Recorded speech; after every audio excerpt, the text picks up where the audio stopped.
আসসালামু আলাইকুম। জাতীয় বিশ্ববিদ্যালয়ের অনার্স দ্বিতীয় বর্ষের হিসাব বিজ্ঞান বিভাগের শিক্ষার্থীদেরকে স্বাগতম। প্রিয় শিক্ষার্থী বন্ধুরা, তোমাদের অন্যতম একটি গুরুত্বপূর্ণ কোর্স হচ্ছে ইন্টারমিডিয়েট অ্যাকাউন্টিং।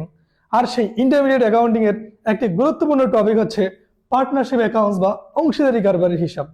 আজকের ভিডিওতে অংশীদারি কারবারের গুরুত্বপূর্ণ কিছু নিয়ম তোমাদেরকে আমি দেখাবো। চলো ভিডিওটি শুরু করা যাক।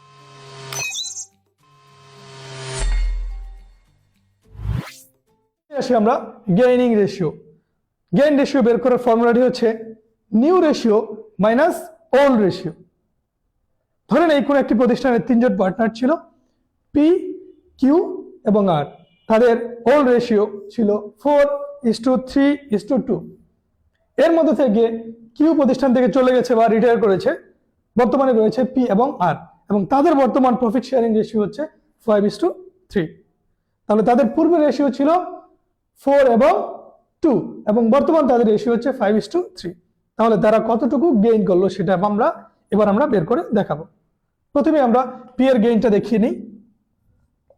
পি এর গেইন বের করার জন্য পি এর নিউ রেশিও আমরা দেখব। পি এর নিউ রেশিও হচ্ছে 5 + 3 = কত? 8। তাহলে পি এর নিউ রেশিও হচ্ছে 5/8। তাহলে পি এর নিউ রেশিও হচ্ছে 5/8 এবং তার ওল্ড রেশিও ছিল 4/9। তাহলে পি এর গেইন হয়ে গেল, আমরা পেয়ে গেলাম 8 আর 9 লসাগু হচ্ছে 72। তারপর 72 কে 8 দিয়ে ভাগ করলে 9, 5 নং 45 মাইনাস 8 4 8 32। তাহলে পি এর গেইন হচ্ছে 13/72।